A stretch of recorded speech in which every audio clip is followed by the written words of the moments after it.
اس کے لبوں پہ مدھم سی مسکراہٹ تھی۔ میں نے وہ گرد جھاڑی اور اپنے ساتھ اسے رکھ لیا۔ پھر جب پڑھا تو معلوم ہوا کہ اسے تو کسی نے میرے لیے لکھوا کر ادھر رکھا تھا۔ محمل منہ کھولے بس اسے دیکھے جا رہی تھی۔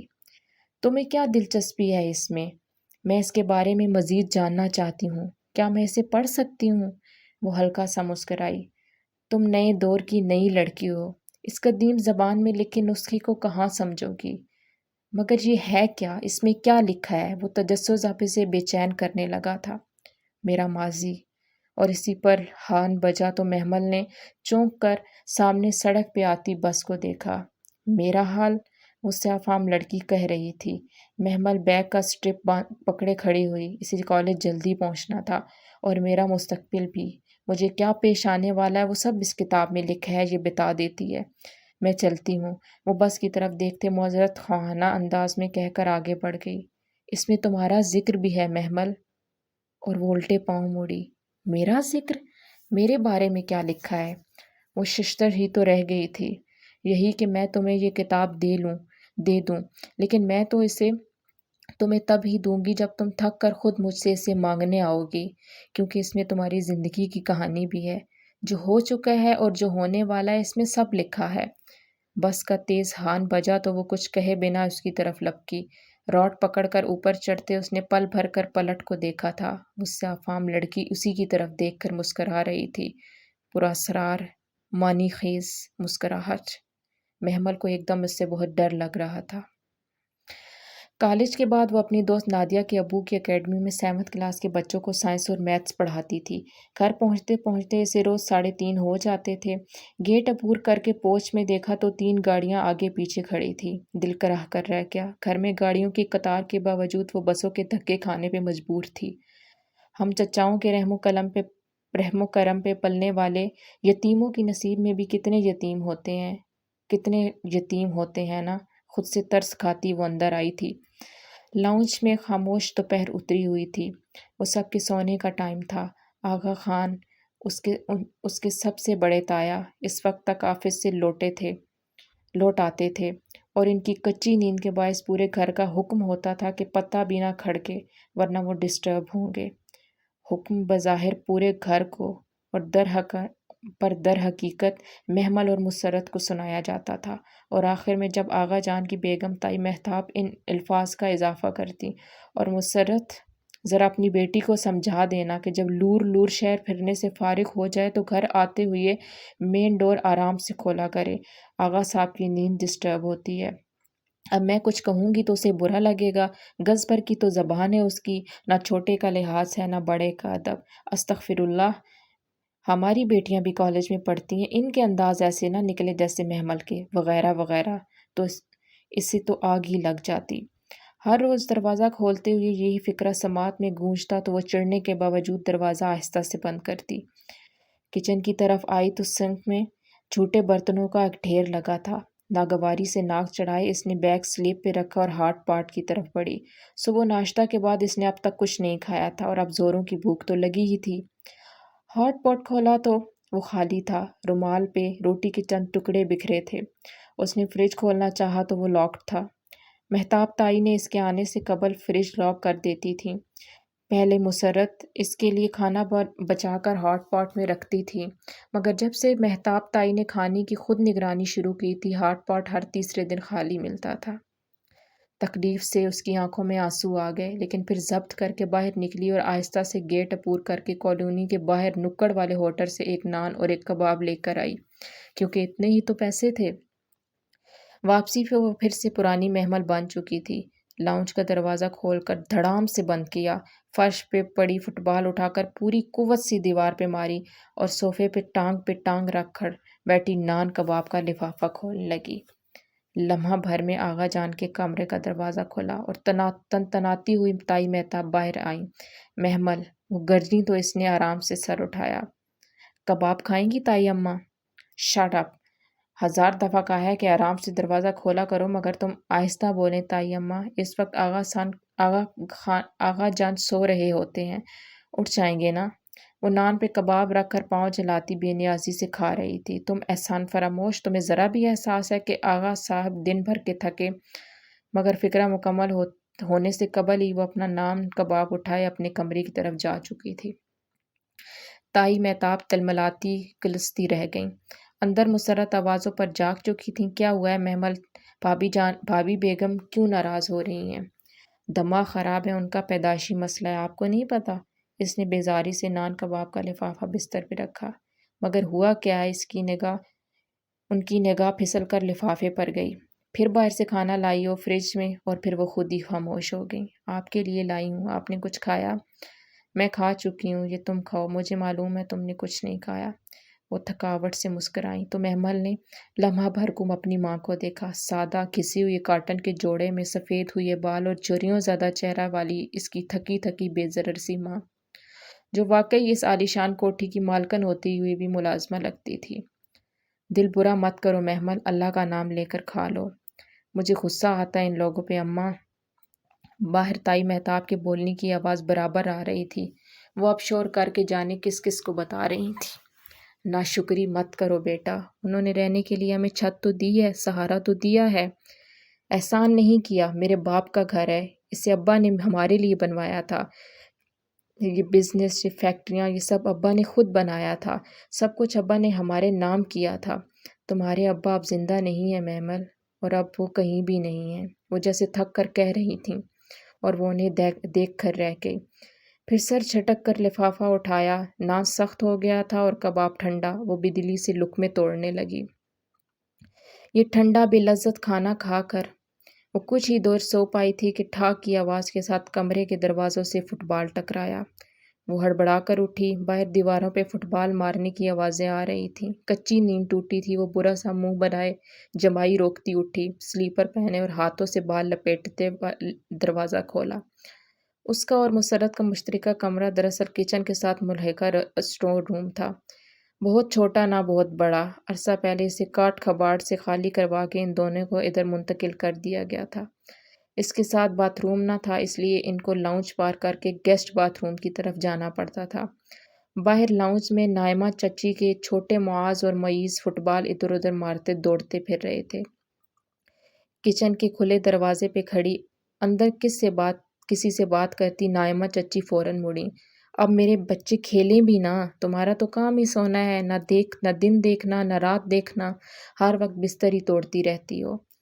ہاں تو میرے باپ کے پیسے سے یہ بستر آئے تھے، توڑوں یا پھوڑوں میری مرضی۔ ابا کی ڈیتھ سے پہلے اسد چچا تو غالباً بے روزگار تھے نا، وہ بھی محمل تھی۔ سارے حساب فوراً چکا کر بے نیازی سے باتھ روم کی طرف چلی گئیں۔ ادھر نائمہ چچی بڑبڑاتی رہ گئیں۔ منہ ہاتھ دھو کر اس نے اپنے سلکی بھورے بال دونوں ہاتھوں میں سمیٹ کر اونچے کسے اور پونی باندھی۔ بہت اونچی سی بھوری یہ پونی ٹیل اس پہ بہت اچھی لگتی تھی۔ وہ ذرا سی سر ہلاتی تو اونچی پونی ساتھ ہی گردن کے اوپر جھولتی۔ اس کی آنکھیں کانچ سی سنہری تھیں اور ہلکا سا کاجل بھی ان کو دہکا دیتا تھا۔ وہ بلا شبہ گھر کی سب سے حسین لڑکی تھی، اس لیے تو جلتی ہیں یہ سب۔ اسے ہنسی آ گئی۔ ایک نظر خود پہ ڈالی، جینس کے اوپر کھلا سا کرتا اور گردن کے گرد لپٹا دوپٹہ، مفلر کی طرح ایک پلو سامنے کو لٹکتا اور دوسرا کمر پہ گرتا۔ وہ واقعی سب سے منفرد تھی۔ کچن میں تائی مہتاب نگٹس نکال کر مسرت کے سامنے رکھ رہی تھیں، جو بہت تابیداری سے ایک طرف چائے کا پانی چڑھا کر دوسری طرف کڑھائی میں تیل گرم کر رہی تھیں۔ اس پہ نظر پڑی تو نگٹس رکھتے ہوئے ذرا لاپرواہی سے گویا ہوئیں۔ یہ بچوں کے لیے فرائی کر دو مسرت، اب ہر کوئی تو باہر سے منہ مار کر نہیں آتا نا۔ بجا فرمایا تائی اماں، یہاں تو لوگ گھر کے اندر ہی دوسروں کے مال پہ منہ مارتے ہیں۔ وہ اطمینان سے کہہ کر کولر سے پانی کا گلاس بھرنے لگی۔ زبان کو سنبھالو لڑکی، توبہ ہے، ہماری بیٹیاں تو کبھی ایسے ہمارے آگے نہ بولیں۔ اب برا نہ مانے بھابی بیگم، میں سمجھا دوں گی۔ گھبرا کر مسرت نے ایک ملتجی نگاہ محمل پہ ڈالی۔ وہ کندھے اچکا کر کھڑے کھڑے پانی پینے لگی۔ سمجھا دینا بہتر ہوگا۔ اس پہ ایک تنفر بھری نگاہ ڈال کر تائی مہتاب باہر چلی گئیں۔ نائمہ چچی پہلے ہی جا چکی تھیں۔ اب مسرت اور محمل ہی کچن میں رہ گئے تھے۔ اب یقیناً برتن بھی آپ کو ہی دھونے ہوں گے اماں۔ دھو بھی دوں تو کیا ہے، ان کے احسان کم ہے ہم پہ۔ وہ مصروف سی ایک ایک کر کے نگٹس کڑھائی میں ڈال رہی تھیں۔ محمل نے ایک گہری سانس لی اور آستینیں موڑ کر سنک کی طرف متوجہ ہوئی۔ اسے علم تھا کہ اگر وہ نہ کرے گی تو مسرت کو ہی کرنا پڑے گا، اور ابھی تو انہوں رات کا کھانا بھی تیار کرنا تھا۔ رہنے دو بیٹا، میں کر لوں گی۔ مجھے پتہ ہے آپ کر لیں گی، مگر میں بھی ان لوگوں پہ اپنا ذرا احسان کرنا چاہتی ہوں۔ وہ برتن دھو کر فارغ ہوئی تو مسرت ٹرالی بھر چکی تھی۔ محمل جی باہر لے جاؤ، سب لان میں ہوں گے۔ وہ بنا احتجاج ٹرالی گھسیٹنے لگی۔ لان میں راز شام کی طرح کرسیاں لگی تھیں۔ آغا کریم اخبار کھولے دیکھ رہے تھے۔ ساتھ ہی مہتاب تائی اور نائمہ چچی باتیں کر رہی تھیں۔ نائمہ چچی سب سے پہلے چھوٹے چچا اسد کی بیوی تھیں، جو قریب ہی بیٹھے غفران چچا سے کچھ کہہ رہے تھے۔ غفران چچا اور محمل کے ابا آغا ابراہیم جڑواں تھے۔ آغا کریم ان سے بڑے اور اسد چچا چاروں بھائیوں میں سب سے چھوٹے تھے۔ غفران چچا کی بیوی فضا چچی برآمدے میں کھڑی اپنی بیٹی کو آواز دے رہی تھیں۔ اسے ٹرالی لے کر آتا دیکھ کر مسکرائیں۔ ارے محمل جان، تم اکیلی لگی رہی، ندا یا سامیہ کو کہہ دیا ہوتا، تمہاری ہیلپ کروا دیتی۔ فضا چچی نائمہ اور مہتاب کی طرح باتوں کی کڑوی نہ تھیں، بلکہ اتنی میٹھی تھیں کہ جب یہ مٹھاس اپنے لبوں سے دوسروں کے حلق میں انڈیلتی تو وہاں کانٹے اگنے لگتے۔ It's okay. وہ بھی مسکرا کر ٹرالی آگے لے گئی۔ اب کیا کہتی کہ ندا اور سامیہ نے پہلے کون سے کام کیے تھے جو اب کرتیں، مگر وہ انہیں بلاتی تو وہ فوراً چلی آتیں، ایک دو دفعہ پکڑاتیں، چولہا جلاتیں، باتیں بگاڑتی اور پھر آہستہ سے کھسک جاتیں۔ اس کے بعد لان میں فضا چچی سب کو ایک ایک چیز، یہ چکھیے، یہ میری سامیہ نے بنایا ہے اور میرے ندا کے ہاتھوں میں تو بہت ذائقہ ہے کہہ کر پیش کرتی۔ اس پہ تائی مہتاب ان کی تعریف تو نہ کرتی، مگر مسرت اور محمل کو کاہلی کے وہ طعنے ملتے کہ سارے قضیہ سے بچنے کو محمل نے کبھی ان دونوں کو بلانے کی غلطی نہ کی تھی، مگر فضا چچی کی یہ میٹھی زبان ہی تھی کہ نہ وہ کبھی ان کو پلٹ کر جواب دے سکی، نہ ہی کچھ جتا سکی، وہ موقع ہی نہ آنے دیتی تھیں۔ لاؤ لاؤ جلدی لاؤ، دونوں ماں بیٹی لگتی ہیں پھر بھی گھنٹہ لگ جاتا ہے۔ تائی آپ کوئی ملازمہ کیوں نہیں رکھ لیتی؟ کم از کم آپ کو ہم ماں بیٹی پہ چلانا تو نہیں پڑے گا۔ وہ تیزی سے کہہ کر ٹرالی وہیں چھوڑتی واپس چلی گئی۔ سب باتیں چھوڑ کر ادھر ادھر دیکھنے لگے۔ احسان کرنے کا تو زمانہ ہی نہیں رہا۔ تائی نے ٹرالی اپنی طرف کھینچی۔ آغا کریم نگاہیں چرا کر پھر سے اخبار میں گم ہو چکے تھے۔ وہ واپس کچن کی طرف آئی تو فواد تیزی سے سیڑھیاں پھلانگتا نیچے آ رہا تھا۔ چائے لگ گئی؟ آخری سیڑھی اترتے مصروف سے انداز میں کہتے وہ کلائی پہ گھڑی باندھ رہا تھا۔ سنیکس لے کر گئی ہوں، چائے لاتی ہوں۔ وہ غور سے سنے بغیر باہر نکل گیا۔ محمل نے رک کر لمحہ بھر کو اسے جاتے دیکھا۔ وہ مہتاب تائی کا بڑا بیٹا تھا۔ حنان وسیم اس کے بعد تھے اور سدرا اور مہرین سب سے چھوٹی تھیں۔ فواد آغا جان کے آفس جاتا تھا۔ اونچا، لمبا، خوش شکل تو تھا ہی، مگر ڈریسنگ اور دولت کی چمک دمک سے مزید پرکشش اور ہینڈسم لگتا تھا۔ خاندان کا سب سے پاپولر لڑکا، جس پہ ہر لڑکی کا دل اور لڑکی کی ماں کی نظر تھی۔ ندا اور سامیہ ہوں یا نائمہ کی مغرور نخریلی آرزو، سب فواد کے آگے پیچھے پھرتیں۔ رضیہ پھپھو تو اپنی اکلوتی فائقہ کے لیے کبھی فواد کو ڈنر پہ بلا رہی ہیں تو کبھی فائقہ انڈوں کا حلوہ بنا کر اس کے لیے لا رہی ہے۔ فواد میٹھا شوق سے کھاتا تھا، سو یہ لڑکیاں ماؤں کے بنا بنائے کو اپنا کہہ کر بہت شوق سے پیش کرتی تھیں، مگر وہ بھی صدا کا بے نیاز تھا۔ اپنی اہمیت کا احساس تھا کہ بے نیازی اور اطراحٹ کم نہیں ہوتی تھی، اور وہی تو تھا جس پہ مہتاب تائی گردن اونچی کر کے پھرتی تھیں، ورنہ حنان کی بمشکل ایف اے کر کے دبئی ایسا گیا کہ نہ تو پھر خط لکھا، نہ ہی پھوٹی کوڑی گھر بھیجی۔ تعلیم ریکارڈ اس کا اتنا برا تھا کہ تائی کڑھتی رہتی تھی، مگر یہ وسیم تھا جس نے تائی اور آغا جان کا ہر جگہ شرم سے چکایا تھا۔ نالائق، نکما، ایف اے میں 2 بار فیل ہو کر، پڑھائی چھوڑ کر آوارہ گردی میں مشغول، سگریٹ کا عادی، اور کہنے والے تو لبے لفظوں میں یہ بھی کہہ دیتے تھے کہ ان گلیوں کا بھی پرانا شناسا ہے جہاں دن سوتے اور راتیں جاگتی ہیں۔ وہ سر جھٹک کر کچن میں آئی تو مسرت جلدی جلدی کپڑے سے سلیب صاف کر رہی تھیں۔ اس کی پیالی میں آدھا کپ چائے پڑی تھی۔ ان سے کچھ کہنا بیکار تھا، اس نے ٹرے اٹھا لی۔ لان میں فضا چچی کے ساتھ کرسی پہ بیٹھا فواد اور وہ مسکرا کر بہت توجہ سے کچھ بتا رہی تھیں اور وہ لاپرواہی سے سن رہا تھا، یقیناً ندا یا سامیہ کی خوبیوں کا کوئی قصہ سنا رہی تھیں۔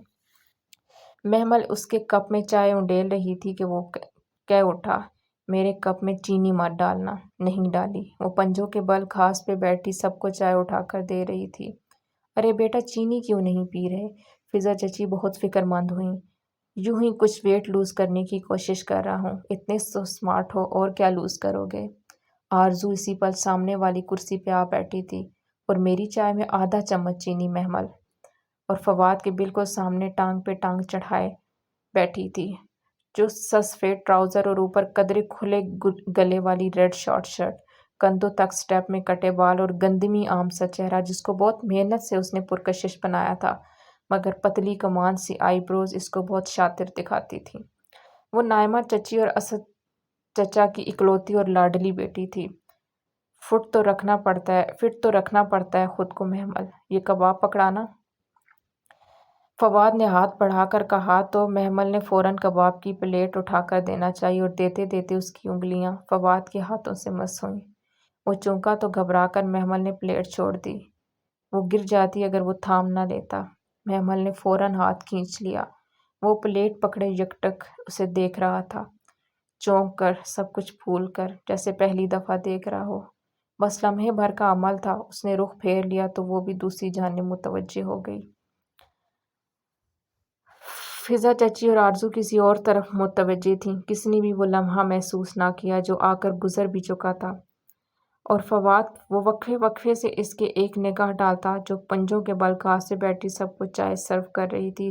ذرا سا سر جھکاتی تو پوری پونی ٹیل اور اونچی لگتی تھی، سر اٹھاتی تو پونی ساتھ ہی جھولتی، اور کانچ سی سنہری آنکھیں۔ ان سارے لڑکیوں کے پاس ان جیسا تو کچھ بھی نہیں تھا۔ وہ چائے کی سپ لیتا خاموشی سے اسے دیکھتا رہا۔ شام میں وہ کمرے میں بند پڑتی رہی، پھر مغرب ڈھل گئی تو کچن میں آ گئی، جہاں مسرت پھرتی سے کٹنگ بورڈ پہ پیاز ٹماٹر کاٹتی رات کے کھانے کی تیاری کر رہی تھیں۔ کچن میں اور کوئی نہ تھا، اور سارا پھیلاوا یقیناً انہی کو سمیٹنا تھا۔ اماں یا تائی اماں یا چاچیوں میں سے کوئی کھانے کی ذمہ داری کیوں نہیں لیتا؟ ہمیشہ آپ ہی کیوں بناتی ہیں؟ وہ اسے سب دیکھ کر ہول گئی تھی۔ تو ہمارا گھر ہے بیٹا، میں یہ کیا کروں گی تو کیا ہو جائے گا؟ آپ تھکتی نہیں ہیں ان کی خدمتیں کر کر کے؟ نہیں، تھکن کیسی؟ وہ اب چولہا جلا رہی تھیں۔ اچھا بتائیں کیا بنانا ہے، میں کچھ کرا دوں؟ بریانی تو بنانی ہی ہے، باقی مہتاب بھابھی سے پوچھتی ہوں۔ اور اسی پر مہتاب تائی نے کچن کے دروازے سے جھانکا۔ کھانا بنانا اب شروع بھی کر دو مسرت، روز دیر ہو جاتی ہے۔ مسرت چولہا جلاتے فوراً پلٹیں۔ جی بھابھی بس شروع کر رہی ہوں، آپ بتائیں بریانی کا وسیم بیٹا کہہ گیا ہے، ساتھ کیا بناؤں؟ وہ دوپٹے سے ہاتھ پونچھتی ان کے ساتھ سامنے جا کر پوچھنے لگیں، ساتھ مٹر قیمہ بنا دو، کباب بھی تل لینا، اور دوپہر والا عربی گوشت بھی گرم کر لینا، آلو کا ایک سالن بھی بنا لو، سلاد رائتا بھی نہ بھولنا۔ جی، اور میٹھے میں؟ دیکھ لو۔ وہ بے نیازی و نخوت سے گویا ہوئیں۔ پڈنگ بنا لو یا ڈبل روٹی کی کھیر؟ وہ ایک چٹتی نظر ان پر ڈال کر پلٹ گئیں۔ ایک ٹائم پہ دیگچے بھر بھر کے آپ 3 4 ڈشز بناتی ہیں، مگر رات کے لیے تو کچھ بچتا ہی نہیں ہے۔ وہ کلستی بھی تھی اور حیران بھی ہوتی تھی۔ تم خود ہی تو کہتی ہو کہ ہمارا مال حرام طریقے سے کھاتے ہیں، پھر حرام میں برکت کہاں ہوتی ہے بیٹا؟ ان کے لہجوں میں برسوں کی تھکن تھی، اور وہ کہہ کر پھر سے کٹنگ بورڈ پہ جھک گئیں۔ وہ بالکل چپ سی ہو گئی۔ واقعی کیوں یہاں دیگچے کے دیگچے ایک وقت کے کھانے پہ ختم ہو جاتے تھے؟ اس نے تو کبھی اس پہلو پہ سوچا ہی نہ تھا، اور اماں بھی ان کے ہر ظلم و زیادتی سے آگاہ تھیں، پھر بھی چپ چاپ سہ جاتی تھیں۔ ہمارا مال، دل میں ایک کانٹا سا چبھا۔ 11 برس قبل ابا کی ڈیتھ سے پہلے یہ فیکٹریاں، یہ جائیدادیں، بینک بیلنس، یہ امپورٹ ایکسپورٹ کی پوری بزنس امپائر سب ابا ہی کا تو تھا، اور یہ آغا کریم خان یہ راجہ بازار میں کپڑے کی ایک دکان چلاتے تھے۔ غفران چچا ایک معمولی سی کمپنی میں انجینئر بھرتی تھے، اور آرزو کے والد اسد چچا وہ تو وسیم کی طرح تھے، بے روزگار، نکمے، نکھٹو اور نالائق۔ پھر کیسے ابا کے چہلم کے بعد وہ اپنے اپنے کرائے کے گھر خالی کر کے باری باری ادھر آن بسے۔ یہ آغا ابراہیم کا گھر آغا ہاؤس 3 منزلہ عالیشان محل نما کوٹھی تھی۔ نچلی منزل پہ آغا جان کی فیملی نے بسیرا جمایا، بالائی پہ چچی جان نے، فضا چچی نے، اور سب سے اوپری منزل پہ اسد چچا کی فیملی کا قبضہ تھا۔ وہ چند دن کے لیے آئے تھے مگر پھر وہ چند دن کبھی ختم نہ ہوئے۔ بات بے بات جگہ کی کمی کا رونا رویا جاتا تھا، یہاں تک کہ ماسٹر بیڈ روم سے مسرت اور محمل کو نکال کر اسٹور روم میں شفٹ کر دیا گیا۔ وہ اس وقت چھوٹی تھی، شاید 9 یا 10 برس کی، مگر جیسے جیسے شعور کی منزلیں پار کی تو اندر ہی اندر لاوا پکتا رہا۔ اب تو عرصہ ہوا اس نے دبنا بھی چھوڑ دیا تھا۔ گھر کے مردوں کے سامنے تو خیر وہ زبان بند ہی رکھتی تھی، مگر تائی چچیوں سے برابر کا مقابلہ کرتی اور کزنز تو وہ کسی کھاتے میں نہ لاتی تھی۔ لیکن اس زبان چلانے کے باعث اس پہ سختیاں بڑھ گئیں۔ وہ محض زبان سے جواب دے سکتی تھی، مگر تائی، اماں وغیرہ دوسرے حربے بھی استعمال کرتے۔ جب سے اس نے اپنی ذاتی جیب خرچ کے لیے ایک دوست کے والد کی اکیڈمی میں ٹیوشن دینی شروع کی تھی، اس کو گھر واپسی میں دیر ہو جاتی اور نتیجتاً یا قصداً اس کے لیے دوپہر کا کھانا نہ رکھا جاتا۔ ایک دفعہ اماں ایک روٹی اور سالن کی پلیٹ بچا کر کمرے میں لے گئیں، مگر مہتاب تائی کی نگاہ پڑ گئی اور گھر میں بھونچال آ گیا۔ وہ باتیں سنائی، مسرت کو ایسے چوری کے الزام لگائے کہ مسرت پھر کبھی اس کے لیے کچھ بچا کر کمرے بھی نہ رکھ پائیں۔ شاید تائی یہ سب اس لیے کہتی تھیں تاکہ وہ ٹیوشن چھوڑ دے اور جو 1500 روپیہ اس سے ٹیوشن سے ملتا ہے وہ بھی اسے نہ ملے۔ اور ٹیوشن کی اجازت بھی تو کتنی منتوں سے اسے ملی تھی۔ جب سب کے سامنے ہی اس نے پوچھ لیا تو شروع میں تو سب کھڑے ہو گئے، لیکن اس کا فکرہ کہ وہ ٹھیک ہے، آج 1 تاریخ ہے، لائیے آغا جان میری پاکٹ منی نکالیے، مگر وہ اتنی ہی ہو جتنی سدرا اور مہرین باجی کو ملتی ہے، کیونکہ اگر مجھے پاکٹ منی نہ ملی تو میں سدرا اور مہرین کے ہر اچھے اور مہنگے جوڑے کو آگ لگا دوں گی۔ اور وہ پہلی دفعہ اتنی جنونی ہو کر بولی تھی کہ مزید 10 منٹ کی بحث کے بعد اسے اجازت مل ہی گئی۔ اور ابھی وہ اماں نے یاد دلایا کہ وہ لوگ اس کا مال کھاتے ہیں تو وہ یہ سوچے بغیر نہ رہ سکی کہ کچھ ایسا ضرور ہے کہ آغا جان اس 20 سال کی لڑکی سے خائف ہیں۔ اگر کبھی وہ اپنا حصہ مانگنے کھڑی ہو جائے تو کیا اس کا کیس اتنا کمزور ہے کہ وہ عدالت کا فیصلہ اپنے حق میں نہ کرا سکیں گے اور انہیں ہر چیز محمل کے حوالے کرنا پڑے گی؟ اور کیا وہ 20 سالہ لڑکی اتنی باہمت ہے کہ وہ ان شطرنج کے ماہر اور چال باز کھلاڑیوں کو اپنی انگلیوں پہ نچا سکے؟ جواب ایک زوردار نہیں تھا۔ وہ کبھی بھی ان کے خلاف کھڑی نہیں ہو سکتی تھی، لیکن اگر کبھی اس کے ہاتھ ان کی کوئی کمزوری لگ جائے، کوئی دکھتی رگ جسے دبا کر وہ اپنے سارے حساب چلتا کر سکے تو کتنا مزہ آئے، مگر ایسی کیا دکھتی رگ ہو سکتی ہے ان کی؟ بات سنو۔ مہتاب تائی نے پھر سے کچن میں جھانکا اور وہ اپنے خیالات کی بہکتی روح سے واپس چونکی۔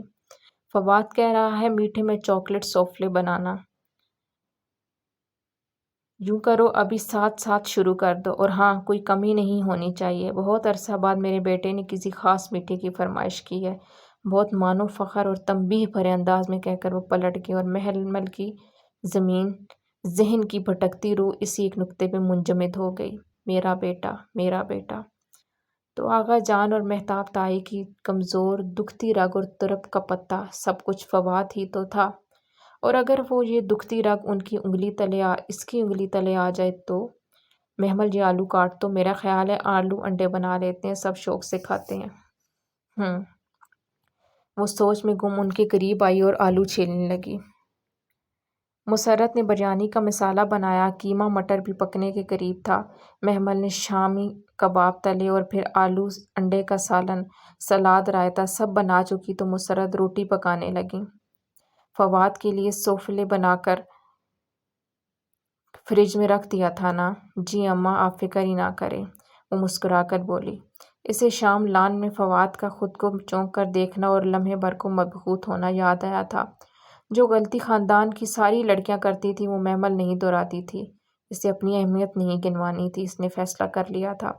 ذرا دیکھو، وہ ہاتھ روک کر مسرت سے نظر بچا کر باہر لاؤنج میں گئی جہاں تمام لڑکیاں اس وقت بیٹھی ٹی وی دیکھ رہی تھیں۔ آرزو اسی چست لباس میں ٹانگ پہ ٹانگ رکھے بیٹھی تھی۔ فواد کی بہنیں سدرا اور مہرین بھی قریب ہی تھیں۔ سدرا 24 برس کی اور بہت عام شکل کی لڑکی تھی، اسی کمی کو پورا کرنے کے لیے خوب سارا میک اپ اور جیولری گھر میں زیب تن کیے رہتی، سیاہ بالوں میں گولڈن سٹریکنگ بھی کروا رکھی تھی، مگر اس سے کوئی فرق نہ پڑا تھا۔ 23 سالہ مہرین کا البتہ قد چھوٹا تھا، کافی چھوٹا، اور بال بے حد گھنگریالے۔ وہ سارا دن اپنے بال سیدھے کرنے یا قد لمبا کرنے کے ٹوٹکے آزماتی رہتی تھی۔ نقش اس کے سدرا کی نسبت بہتر تھے۔ فضا چچی کی ندا اور سامیہ میں ندا بڑی تھی اور سامیہ چھوٹی، مگر سامیہ اسے بے حد لمبے قد کے باعث بڑی لگتی تھی۔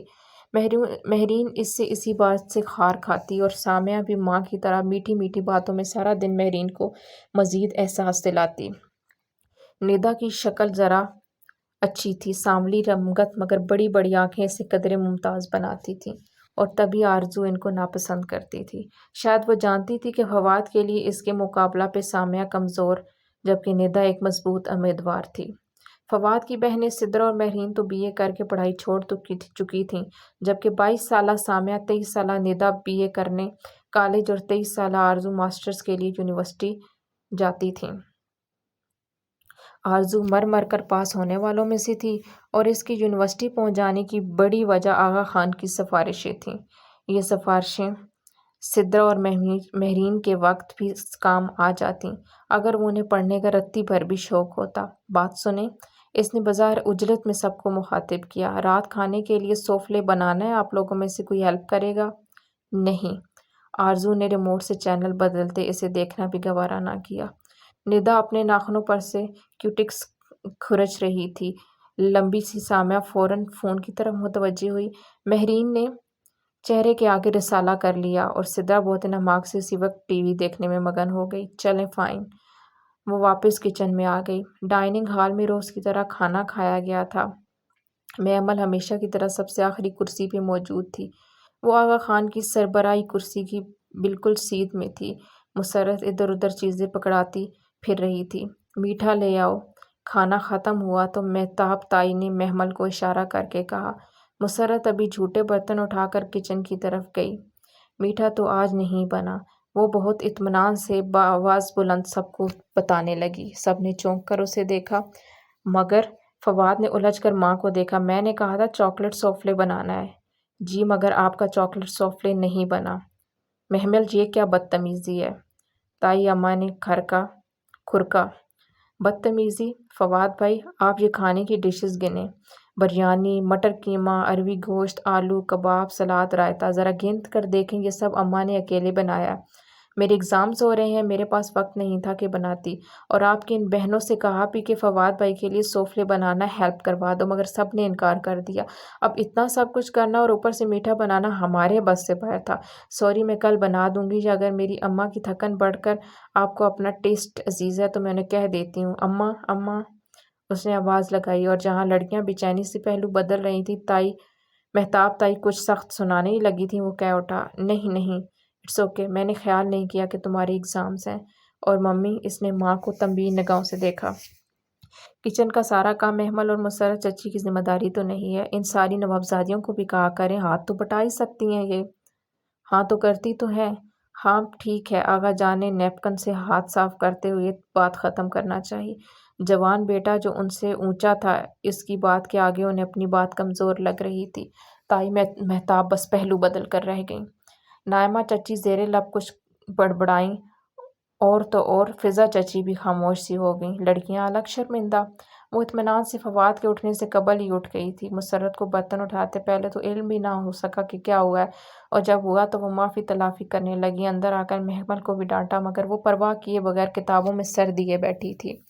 فواد کے اٹھنے کے بعد یقیناً تائی نے بہت سنائی تھیں، مگر فواد کے الفاظ کا اثر ظاہر نہیں کر سکتی تھیں۔ اس کے گھر میں ایک مضبوط حیثیت تھی، اور پہلی دفعہ کسی مضبوط حیثیت والے نے محمل اور مسرت کی طرفداری کی تھی، سو بہت سی خواتین رات کو کڑتے ہوئے سوئی تھیں۔ صبح کالج بس کے لیے وہ اسٹاپ پہ رکھے بینچ کی طرف آئی تو ذہن ابھی تک رات والی بات میں الجھا ہوا تھا۔ بینچ پہ بیٹھتی ہوئی اس نے سرسری تھا دیکھا کہ وہ سیاہ فام لڑکی اسی طرح بیٹھی تھی، گود میں رکھی کتاب کے کناروں پہ مضبوطی سے ہاتھ جمائے، خاموشی سے سامنے دیکھ رہی تھی۔ وہ جمائی روکتی بیٹھ ہی گئی اور بے دلی سے بس کا انتظار کرنے لگی۔ اس نے وہی کل والا اجرک کا کرتا جینس کے اوپر پہن رکھا تھا، اور بال اونچی پونی میں باندھے ہوئے تھے۔ سوچ وہیں فواد کے ارد گرد گھوم رہی تھی۔ صبح وہ جلدی نکلتی تھی جب تک وہ نیچے نہیں آیا ہوتا تھا۔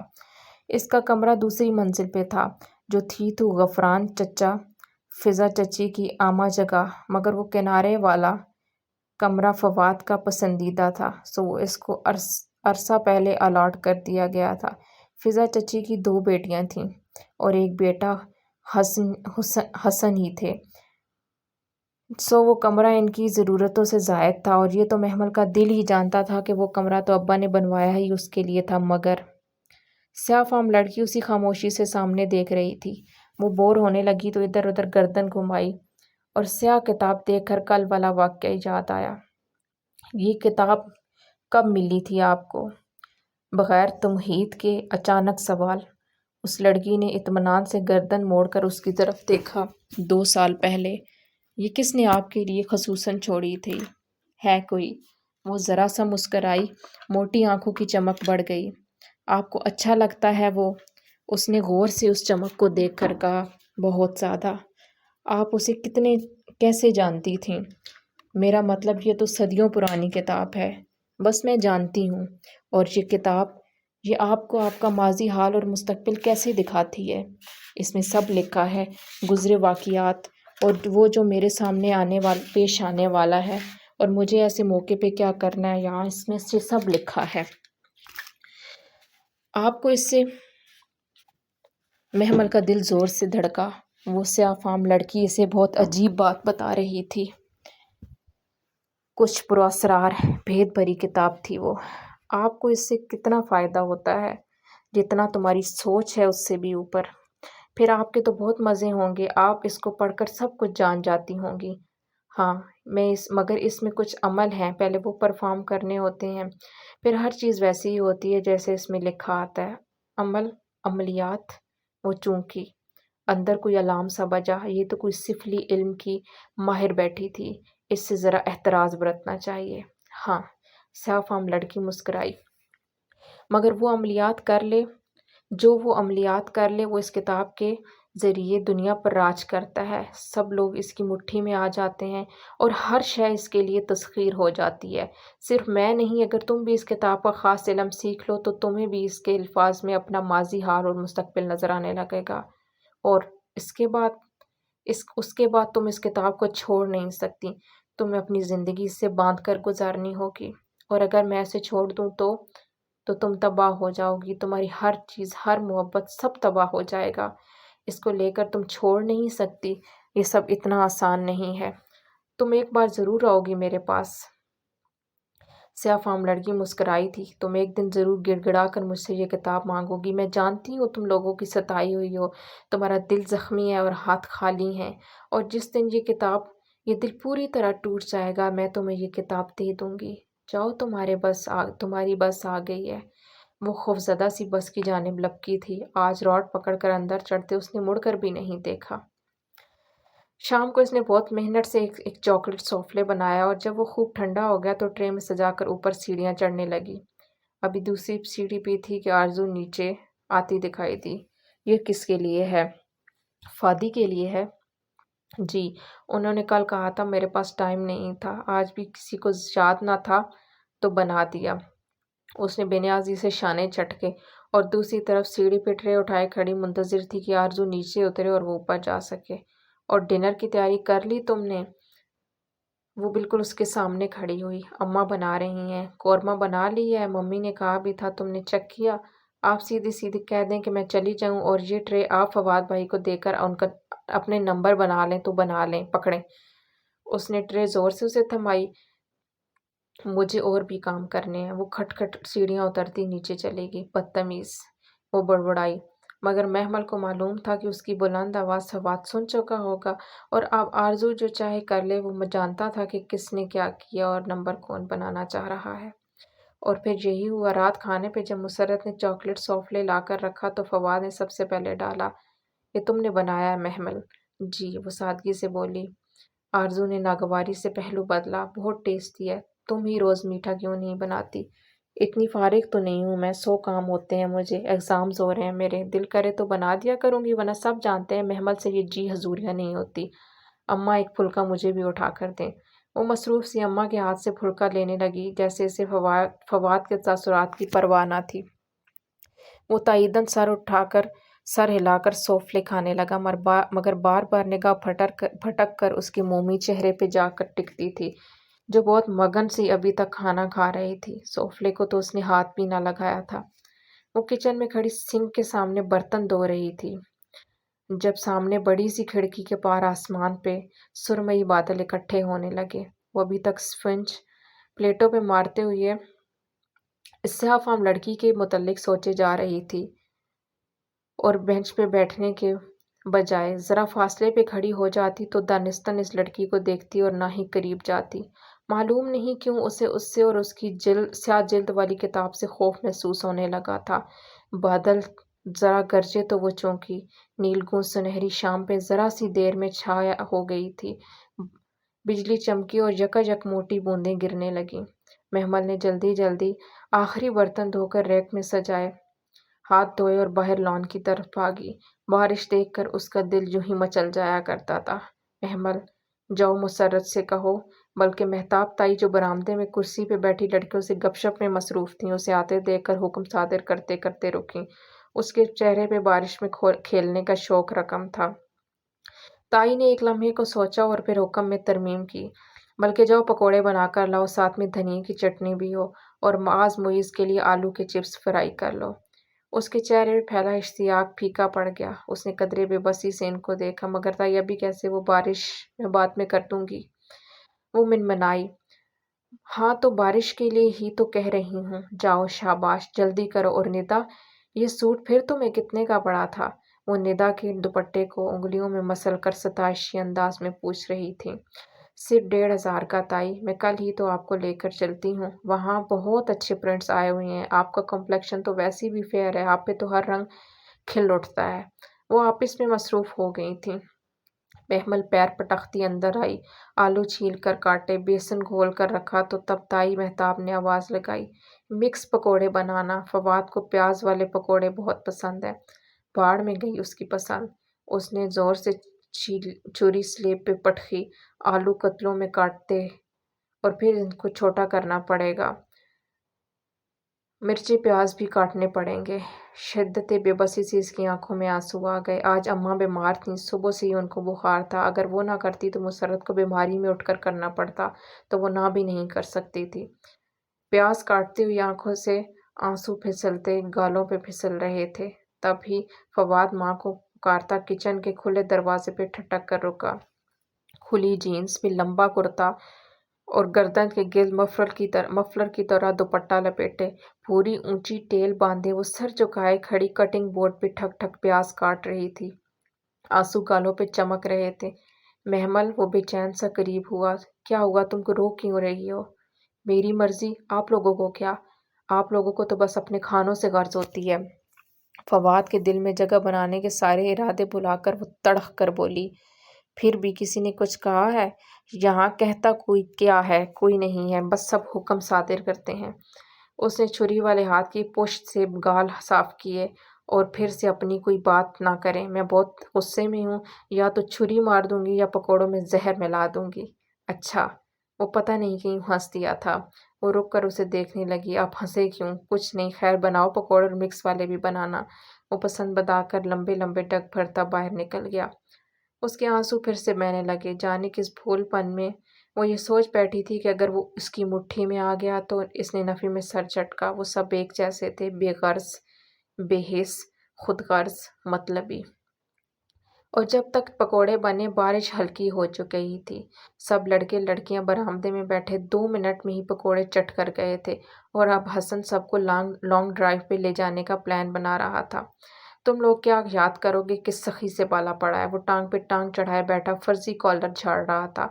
حسن فضا چچی کا بیٹا اور ندا سامیہ کا بھائی تھا۔ شکل میں ندا سے مشابہ تھا، بڑی بڑی پرکشش آنکھیں اور سانولی رنگت، البتہ عادتوں میں وہ قدرے مختلف تھا۔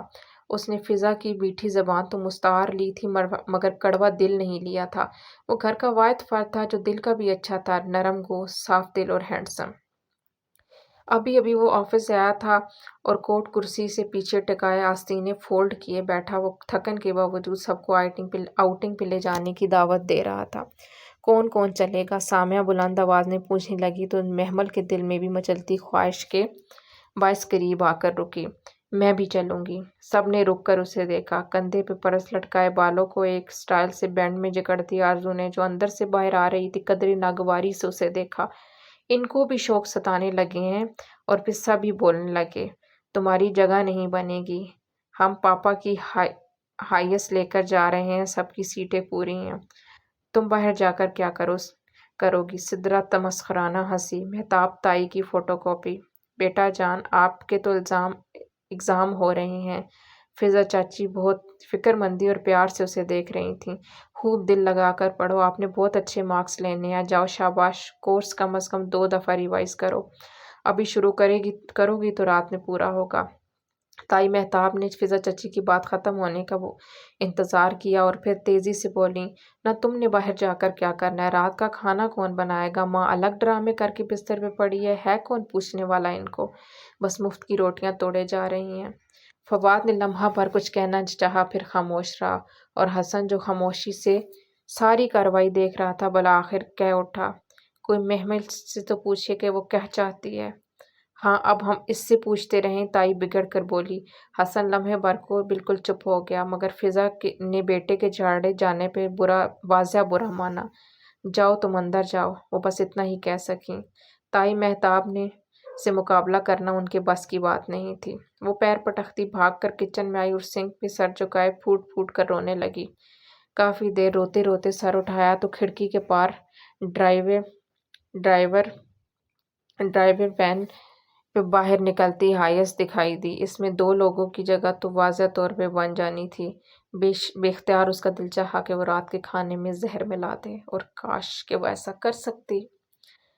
ساری رات وہ وقفے وقفے سے آنسو بہاتی رہی، ٹھیک سے سو بھی نہ سکی۔ صبح اٹھی تو سر بھاری ہو رہا تھا۔ بمشکل ہی تو ایک سوکھا ٹوسٹ اور چائے کی آدھی پیالی حلق سے اتاری اور باہر نکل آئی۔ اسٹاپ پہ معمول کی ٹھنڈی صبح اتری تھی۔ بینچ پہ وہ سیاہ فام لڑکی ویسی ہی بیٹھی تھی، خاموشی سے سیدھ میں دیکھ رہی تھی۔ گود میں سیاہ جلد والی کتاب رکھی تھی اور اس کے سیاہ ہاتھ کتاب کے کناروں پر مضبوطی سے جمے تھے۔ آج تو وہ قدرے تھکی اور جسم مردہ تھی۔ 10 منٹ ہی کاٹنے تھے تو اتنا کیا احتراز برتنا؟ سیاہ فام لڑکی نے ذرا سی گردن اس کی جانب موڑی۔ رات کو ٹھیک سے سوئی نہیں ہو؟ بس ایسے ہی۔ وہ دوسری جانب دیکھنے لگی۔ لوگوں کی ستائی ہوئی ہو؟ اس نے چونک کر دیکھا۔ آپ کیسے کہہ سکتی ہیں؟ محتاط انداز میں پوچھا۔ تمہارے چہرے پہ لکھا ہے، تمہارا دل غمگین اور روح بوجھل ہے۔ تم تکلیف میں ہو اور لوگوں کی باتیں تم سے برداشت نہیں ہوتی، ہے نا؟ معلوم نہیں، اس نے بظاہر لاپرواہی سے شانے اچکائے۔ البتہ اندر دل زور سے دھڑکا تھا۔ اور تم مستقبل کے بارے میں خوفزدہ اور ماضی کے بارے میں غمگین ہو شاید۔ اب کے واضح چونکی تھی، بے اختیار ہی لبوں سے پھسلا۔ تم اپنا مستقبل اور ان تمام پریشانیوں کا حل جاننا چاہتی ہو؟ کچھ ایسا ہو جس سے یہ تمہیں تنگ کرنے والے لوگ تمہارے آگے پیچھے پھرنے لگیں، تمہارا محبوب تمہارے قدموں میں آ گرے، مال و دولت تم پہ نچھاور ہو اور تم سب کو اپنی مٹھی میں کر کے دنیا پہ راج کرو۔ کیا تم یہی نہیں چاہتی؟ ہاں، محمل نے بے بسی سے اسے دیکھا۔ اس کا دل موم کی طرح پگھل رہا تھا۔ وہ سیاہ فام لڑکی اس کی ہر دکھتی رگ کو اپنے ہاتھ میں لے رہی تھی۔ میں بس یہی چاہتی ہوں، اور اگر میں تمہیں کچھ ایسا دے دوں تو؟ کیا؟ یہ کتاب؟ اس نے جھجکتے ہوئے پوچھا۔ اسے لگ رہا تھا وہ زیادہ دیر تک ریزسٹ نہیں کر پائے گی۔ ہاں، اگر تم یہ کر لو گی تو سب لوگ تمہاری مٹھی میں آ جائیں گے، سب کچھ۔ محمل متذبذب سی لب کچلنے لگی۔ اس لڑکی کی باتیں بہت پرفریب، بہت پرکشش تھیں۔ اسے لگا وہ جلد ہی پھسل پڑے گی، بہک جائے گی۔ کیا یہ سب اتنا آسان ہے؟ شاید نہیں، مگر تمہیں اس کتاب کے عمل کرنے میں بہت مشقت لگے گی، مگر ایک دفعہ جب تم سیکھ جاؤ گی تو سب آسان ہو جائے گا، زندگی سہل ہو جائے گی، اور پھر جن کے لیے تم روتی ہو نا، وہ تمہارے لیے روئیں گے اور تمہارے پیچھے آئیں گے۔ بس کا تیز ہارن اسے ماحول میں واپس لایا۔ وہ چونکی اور بیگ کا سٹرپ کندھے پہ ڈالے اٹھ کھڑی ہوئی۔ 10 منٹ ختم ہو چکے تھے۔ میری بس۔ جاؤ۔ سیاہ فام لڑکی پھر سے مسکرائی۔ وہ تیز تیز قدموں سے چلتی بس کی جانب بڑھ گئی۔ دل ابھی تک زور زور سے دھڑک رہا تھا۔ محبوب قدموں میں، لوگ مٹھی میں، دولت نچھاور اور دنیا پہ راج۔ کیا یہ سب ممکن تھا؟ وہ اس کے کہے گئے الفاظ پہ سارا رستہ غور کرتی رہی تھی، اور پھر بار بار خود کو جھڑک دیتی۔ یہ کالے علم، سفلی علم، جادو ٹونے، چلے وغیرہ برے کام تھے، اسے ان سب میں نہیں پڑنا تھا۔ کالج کے دروازے پہ اترتی ہوئی اس نے فیصلہ کیا کہ وہ آئندہ اس سیاہ فام لڑکی کے قریب بھی نہیں جائے گی، بینچ پہ بیٹھے گی، نہ ہی اس سے بات کرے گی۔ اسے ڈر تھا کہ اگر ایک دفعہ بھی اس کی آفر سن لی تو شاید وہ اسے قبول کر کے کسی ایسے گمنام راستے پہ نکل پڑے گی جہاں پہ واپسی کا سفر ناممکن ہو۔ اس روز سدرا کے رشتے کے سلسلے میں کچھ لوگ آ رہے تھے۔ یہ خبر مسرت نے اسے تب دی جب وہ گھر بھر کی صفائیاں اور لڑکیوں کی پھرتیاں دیکھ کر حیران سی ماں کی طرف آئی، ورنہ پہلے تو جب بھی سپہر میں لاؤنج کا دروازہ کھول کے اندر آتی تھی گھر میں سناٹا اور ویرانی چھائی ہوتی تھی، اور آج لمبی سی سامیہ بانس کے جھاڑو سے چھت کے جالے صاف کر رہی تھی۔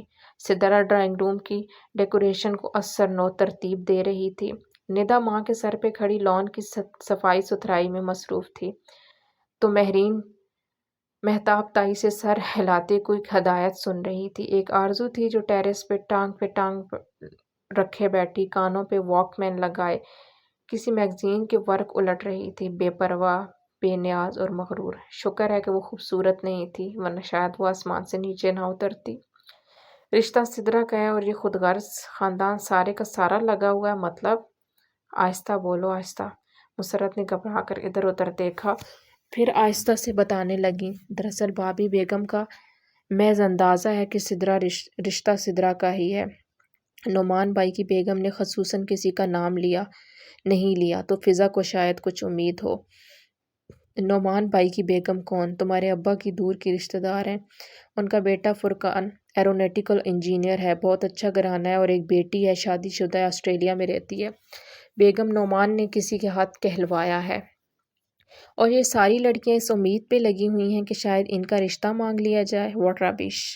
وہ تمسخرانہ ہنس کر اپنے کمرے میں چلی گئی۔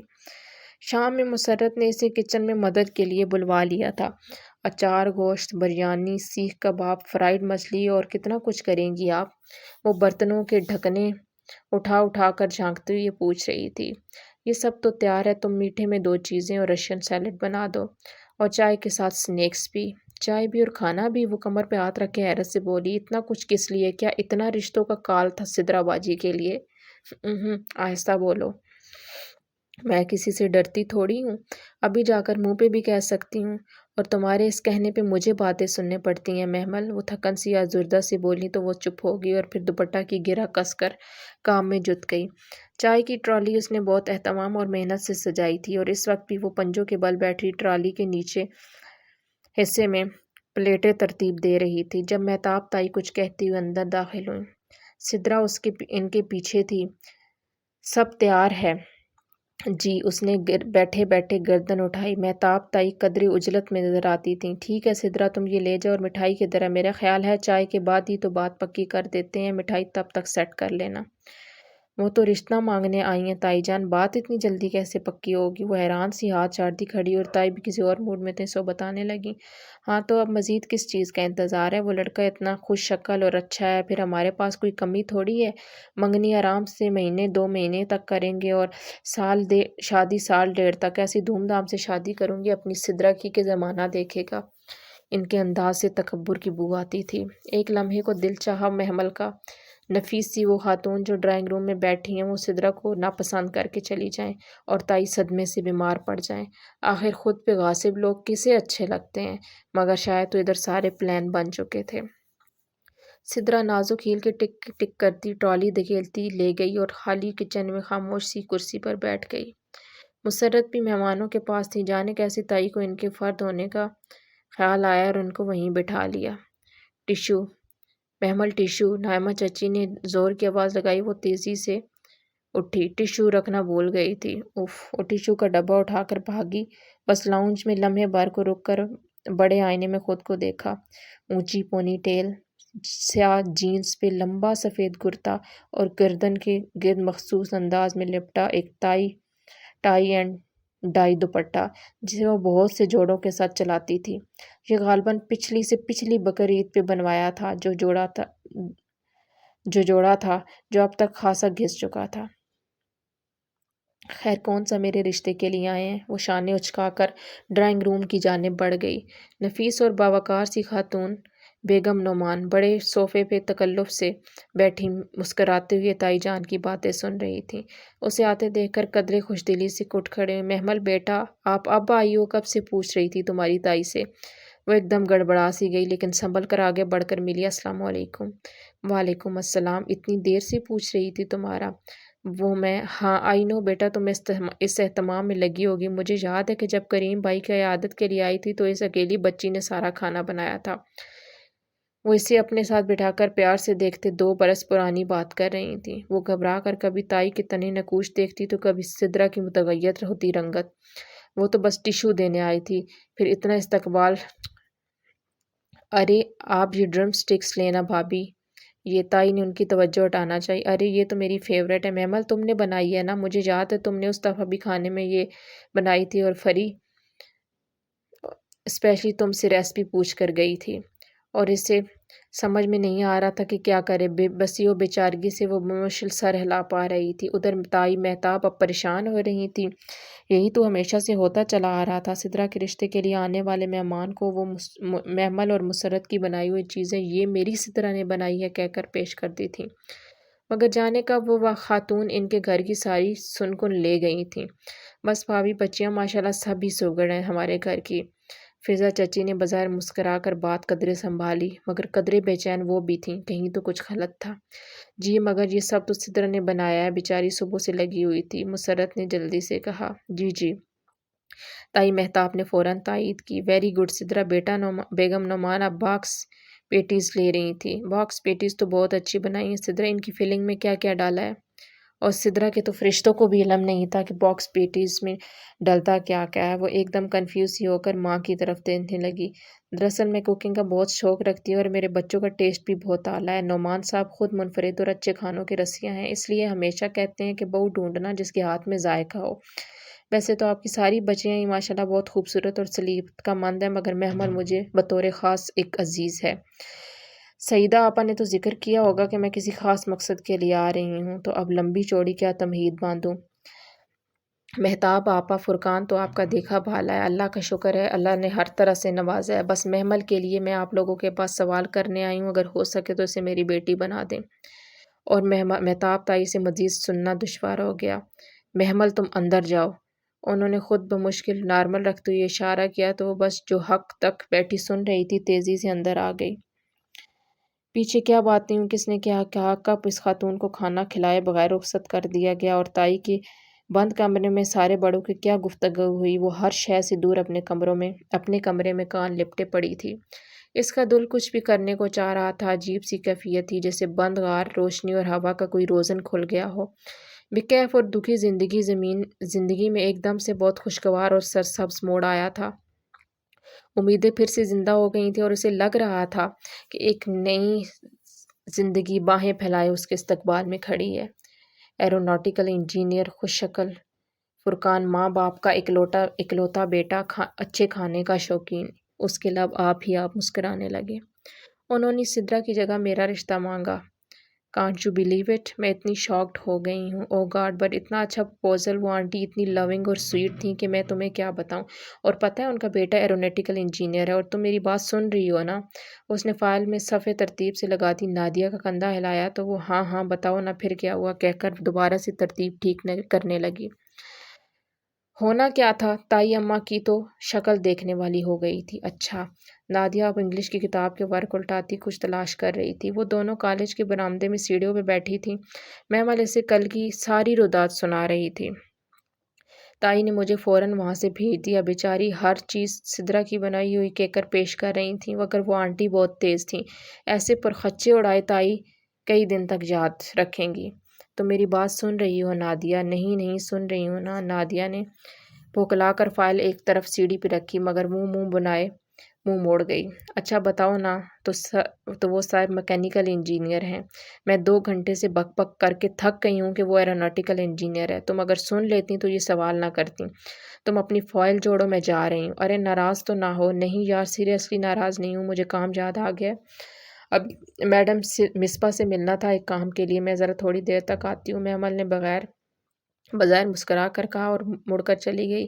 جب وہ تیز تیز چلتی تھی تو اونچی پونی ٹیل ادھر ادھر جھولتی بہت اچھی لگتی تھی۔ چند قدم دور اس نے ذرا مڑ کر دیکھا، نادیہ بہت آرام اور انہماک سے اپنی فائل جوڑنے میں لگی تھی۔ وہ تعصب سے اب واپس مڑنے کو مڑ کے آگے چلنے لگی۔ کتنی جلدی نادیہ، اس کی سو کالڈ بیسٹ فرینڈ نے اس کی پھیکی مسکراہٹ کے ساتھ کہے گئے آخری جملے پہ یقین کر لیا تھا، جیسے وہ واقعہ ناراض نہیں ہے، حالانکہ وہ تھی، مگر اماں گھر میں اماں تھی تو کالج میں نادیہ، جن سے وہ اپنے دل کی باتیں شیئر کرتی تھی، مگر دونوں ہی بے توجہ جہی سے سنتی تھیں۔ کبھی کام میں مصروف ہوں کہہ دیتی تو کبھی تو سنا ہی نہیں۔ اس دنیا میں کوئی بھی نہیں ہے، وہ سامنے والے برآمدے کے ایک تنہا ستون سے ٹیک لگا کر بیٹھ گئی اور اداسی سے سامنے لان کے سبزے کو دیکھا۔ سنہری اور چمکیلی صبح ہر سو بکھری تھی۔ گھاس پہ ٹولیوں کی صورت میں سفید یونیفارم میں ملبوس لڑکیاں بیٹھی تھیں، کوئی کھانے پینے میں گپ شپ میں مصروف تھا، سب کی اپنی اپنی دنیا تھی اور ان میں مگن تھیں۔ کیا یہی زندگی ہوتی ہے، یا کیا اس کی زندگی کسی مشکل کسی اور کی بھی زندگی ہوگی؟ اس نے آزردگی سے سوچا۔ کیا مجھے کبھی وہ خوشیاں نہیں ملیں گی جو میں چاہتی ہوں؟ بڑا سا گھر، بے تحاشا دولت، طاقت، اثر و رسوخ، محبت کرنے والا لائف پارٹنر، کیا یہ سب میرے قدموں میں کبھی ایک ڈھیر نہیں ہو سکتا؟ اس نے ستون سے سر ٹکا کر آنکھیں موند لیں، بند پلکوں پہ سنہرے خواب اترنے لگے۔ وہ ایروناٹیکل انجینئر یا فواد میں سے کسی کی بیوی بن جاؤں تو سب کچھ میرا ہو سکتا ہے، سب کچھ میرے قدموں میں ہو سکتا ہے، بلند ہر چیز کی بلندی۔ جو وہ عملیات کر لیتا ہے وہ دنیا پہ راج کرتا ہے۔ کچھ ایسا ہو کہ تمہیں تنگ کرنے والے لوگ تمہارے آگے پیچھے پھرنے لگیں، مال و دولت تم پہ نچھاور ہو اور تمہارا محبوب تمہارے قدموں میں آ گرے، اور اگر میں ایسا کچھ تمہیں دے دوں تو؟ اس نے جھٹکے سے آنکھ کھولی، ایک دم سے وہ ساری باتیں اور اس سیاہ فام لڑکی کی چمکیلی آنکھیں اسے یاد آئیں۔ تم سب کو اپنی مٹھی میں کر کے اس دنیا پہ راج کرو، کیا تم یہی نہیں چاہتی؟ اس نے گھبرا کر ادھر ادھر دیکھا، یوں لگتا تھا کہ وہ لڑکی اپنی بھید بھری آواز میں اس کے پاس سے ہی بول رہی ہے۔ پتہ نہیں کیا کروں، اس کا دل زور زور سے دھڑکا۔ ایک لمحے کو اس نے وہ کتاب اس سے مانگنے کا سوچا، مگر دوسری ہی پل خوف کا غلبہ طاری ہو گیا۔ نہیں نہیں، معلوم نہیں کون سا سفلی علم ہے اس کے پاس، میں ان کاموں میں نہیں پڑوں گی۔ آغا جان کو علم ہوا تو وہ میری ٹانگیں توڑ دیں گے۔ وہ خود کو سرزنش کرتی فائل اور بیگ سنبھالے اٹھ کھڑی ہوئی۔ اسے اب اس سیاہ فام لڑکی سے کوئی بات نہیں کرنی تھی، بس اس نے فیصلہ کر لیا۔ البتہ دل کے کسی چھپے خانے میں اس کتاب کو حاصل کی خواہش ابھی بھی برقرار تھی۔ ان دنوں مسرت بہت خوش رہنے لگی تھیں اور وہ ان کو دیکھ دیکھ کر خوش ہوتی۔ پتہ ہے محمل بہت اچھے لوگ ہیں، نعمان بھائی بڑے بھلے ماس آدمی، اور ان کا بیٹا تو بہت خوب روح ہے۔ اللہ نے ہماری سن لی ہے، وہ ضرور ہم پہ رحم کرے گا۔ وہ کبھی کبھی بیٹھ کر ان کو بتانے لگ جاتی تو وہ خاموشی سے مسکراہٹ دبائے سر جھکائے سنتی چلی جاتی۔ اب تو گھر کے کام بھی آرام سے کر دیتی، کچھ دن سے تائی جواب دینے بھی چھوڑ دیے تھے۔ پہلی دفعہ اس زندان سے نکلنے کی کوئی امید بندی تھی۔ سدرا البتہ اسے اٹھتے بیٹھتے بہت عجیب نظروں سے دیکھتی تھی۔ محمل پرواہ نہ کرتی، مگر اس روز تو حد ہو گئی۔ وہ شام کی چائے کی ٹرالی دھکیلتی باہر لان میں آئی تو سدرا نے ایک دم اسے دیکھ کر منہ موڑ لیا۔ شاید ابھی تک ناراض ہے، اس نے سوچا، اور پھر جسے مداوا کرنے کے لیے سب سے پہلے سدرا کا کپ بنایا۔ سدرا آپی چائے؟ وہ خاموشی سے مسکرا کر کپ بڑھایا۔ آپی؟ میں تمہاری آپی لگتی ہوں؟ سدرا نے کپ لیتے لیتے زور سے پٹخ دیا۔ گرم ابلتی ہوئی چائے محمل کے گھٹنے پہ گری، وہ بلبلا کر کھڑی ہوئی، کپ گھاس پہ جا گرا۔ یوں لوگوں کے سامنے آپی کہہ کر تم یہ ظاہر کیوں کرنا چاہتی ہو کہ میں بوڑھی ہو گئی ہوں؟ ہاں؟ سدرا ایک دم چلانے لگی، ممی ممی اس کو دیکھیں، یہ ہمیشہ یہی کرتی ہے، یہ ہمیشہ لوگوں کے لیے ساتھ مل کر مجھے بے عزت کرتی ہے۔ سدرا نے زور زور سے رونا شروع کیا۔ ارے اس کی تو عادت ہے، یہ میں ماں بیٹی تو اس گھر کی خوشی دیکھ نہیں سکتی۔ نہ میری بیٹی، تو غم نہ کر، اور اب کھڑی کیا ہے، جاؤ اپنی نحوست لے کر یہاں سے دفع ہو جاؤ میرے سامنے سے۔ تائی مہتاب نے بہت دنوں کا غصہ ایک دم نکالا۔ وہ جو شاکڈ سی تھی بھاگتی ہوئی اندر آئی، مسرت بھی پریشان سی کچن میں کھڑی تھی، انہوں نے بھی سن لیا تھا۔ محمل کچھ کہے بغیر اپنے کمرے میں بند ہو گئی۔ اندازہ تو اسے تھا کہ تائی امی کا موڈ اس روز سے بیگم نعمان کی باتوں پہ خراب ہے، مگر وہ کچھ کہہ بھی نہیں رہی تھیں، چپ سادھ لی تھی۔ شاید اس بات پہ کیا وہ محمل کی ہونے والی سسرال تھی اور ان سے کیا پنگا لینا۔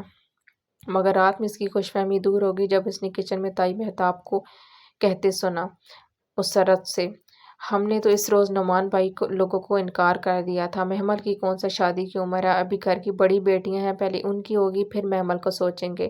چائے آغا صاحب کے کمرے میں پہنچا دو، وہ رات کا کھانا نہیں کھائیں گے، اور ٹیبل لگا دو۔ وہ حکم صادر کر کے بے نیازی سے باہر نکل گئی تھیں۔ کچن دروازے پہ کھڑی دھواں چہرہ لیے کھڑی محمل پہ بس ایک استہزیہ نگاہ اچھالی تھی، جبکہ اندر نڈھال سی وہ مشکل کھڑی مسرت کو تو دیکھنا بھی گوارا نہ کیا تھا، جن کے دل پہ انہوں نے الٹی چھری پھیری تھی۔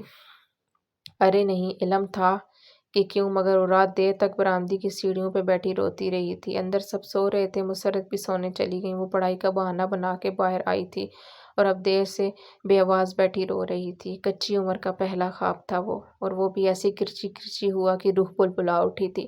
وہ اتنی ہرٹ ہوئی کہ دل پھٹ رہا تھا۔ کوئی اتنا ظالم کیسے ہو سکتا ہے؟ جتنی تائی تھیں، جتنے یہ سب لوگ تھے، اس کا دل چاہ رہا تھا کہ وہ بے خبر سوتے ان لوگوں کے کمروں کو آگ لگا دے، یا چھری سے ان کی گردنیں کاٹ دے، یا زہر دے کر سب کو مار دے، اور آخر میں خود بھی پھانک لے۔